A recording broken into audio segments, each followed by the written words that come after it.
Ah, shit. Get your tea and your popcorn because this is going to be a good one. They are starting to agree with my talking points out here in these TikTok streets. Be sure to follow me on TikTok. I'm not very active on there, but I will eventually become more active on there. But I want to talk about how a lot of unambiguous black women can be just as colorist as what they claim black men are. Have you ever noticed that one of the things they'll do when it comes to black men is they will pull up pictures of that black man's exes, and then if a black man mainly dates light skinned or racially ambiguous women, he will be called a colorist. But if a dark skinned black woman has the exact same behavior, then she is not a colorist. But let's get into some of these videos. And like, why aren't we talking about it? Because I feel like this is very common with unambiguous black women. And no diss to any unambiguous black women, but like we have to have some exotical talk too, because I've yet to do any exotical talk on my channel at all. If you don't know what an exotical is, an exotical can be if you're like Kamala Harris, like multiracial, light skin, you have 25% of ancestry that is outside of being African American, or you're just light skin, or you are just ambiguous. Like when people ask you, like, oh, like, what are you mixed with, or things like that, you don't come off, you don't have like the phenotype of someone that is African American. 100% that I found, even growing up with women who are unambiguous black women, they tend to go for men that are lighter skinned, that have that type of phenotype, such as Sky Jackson's baby daddy and also Kiki Palmer's baby. This is also why I don't like the divestment movement. I don't believe in the divestment movement because I feel like for a lot of women who are divesting, like, yes, they might be getting better treatment than they would have if they were with a black man, but it's still a man at the end of the day. It's just going to be different treatment, but a man is still going to be a man regardless what race he comes in. So a lot of women who are unambiguous, I feel like they always are phenotype fishing. That's what I call it, phenotype fishing. So they're fishing for a man for a certain phenotype so that way their baby doesn't, they don't have an unambiguous black baby because they don't like being an unambiguous black woman. It's very much synonymous to like the, I guess, quote unquote, self hating black men that like will specifically get with white women or women who are like exotic or of a different race because it's like they don't want to have a child or they don't want to be in proximity to their same race because they really don't have much likeness against like with their own race. And no, this is not me saying that either Sky Jackson or Kiki Palmer or any woman or any unambiguous black woman that does divest or that does have a preference in type means that she's self hating. I'm not saying that. I'm just bringing light to the fact that this is indeed a thing. People will phenotype fish because either A is just their preference, you know what I mean? But on a deeper level, like psychoanalyzing the situation, why did they pick that phenotype? What do they like about that phenotype? What perceived benefit do they have from that phenotype? And by all means, I don't think that there's anything necessarily wrong with that. I mean, at the end of the day, we still live in a world that is very judgmental based off of the physical, based off of how you look. We live in a colorist, texturist, racist, nationalist, all the types of isms that you could think of. We still live in that type of environment. So I'm not going to sit here and tell anyone that, oh, you shouldn't take phenotype into account. Like, of course you should. It's important because your physical is what people are seeing first.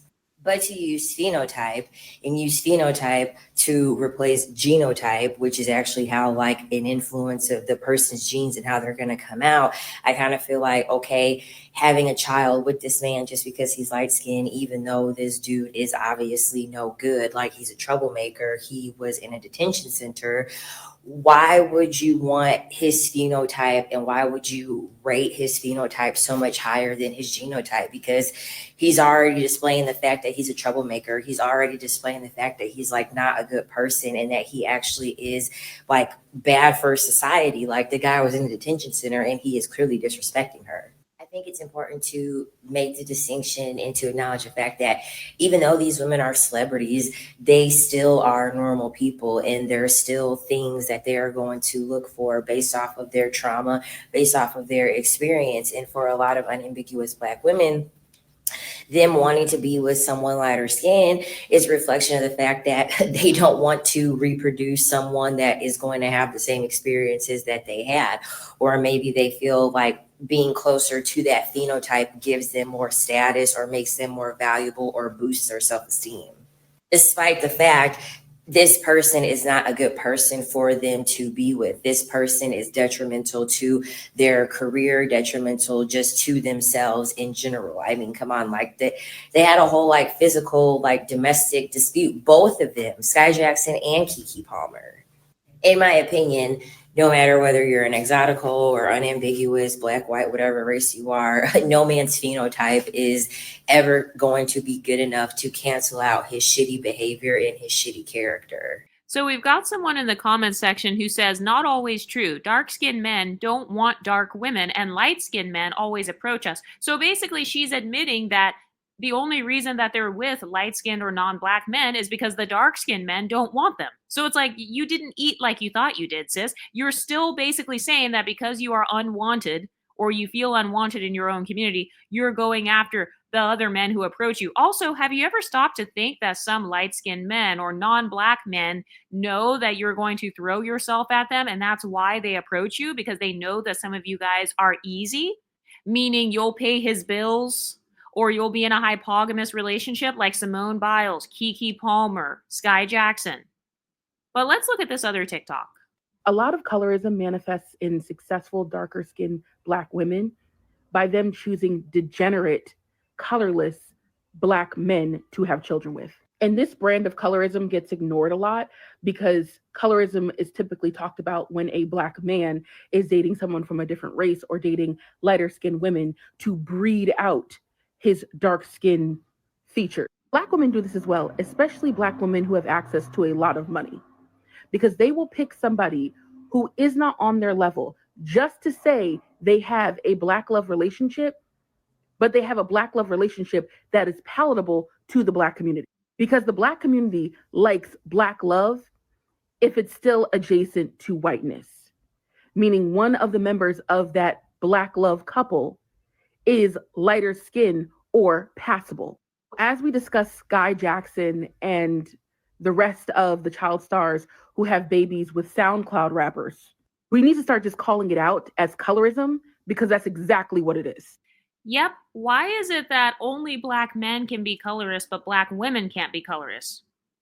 I'm thinking of Phaedra from The Real Housewives. She got with that mixed guy who was literally like out of prison or something like that. I think he ended up either cheating on her or he had like some domestic violence issues. So why is it that only black men can be colorists, but dark-skinned black women can't be colorists? I have literally heard dark-skinned black women say that they want to have babies with someone who is as light-skinned as possible so that their children don't have to suffer. So they're literally equating dark skin tone and African facial features and 4C hair to suffering. In fact, they will call out mixed and light-skinned women who have dark-skinned babies, and then they will say that it's karma that they had those dark-skinned babies who are more black adjacent as opposed to being white adjacent. So if that's not internalized colorism, I don't know what is. But what do you ladies think? Let me know in the comments section, and I'll talk to you next time. Stay pretty, ladies.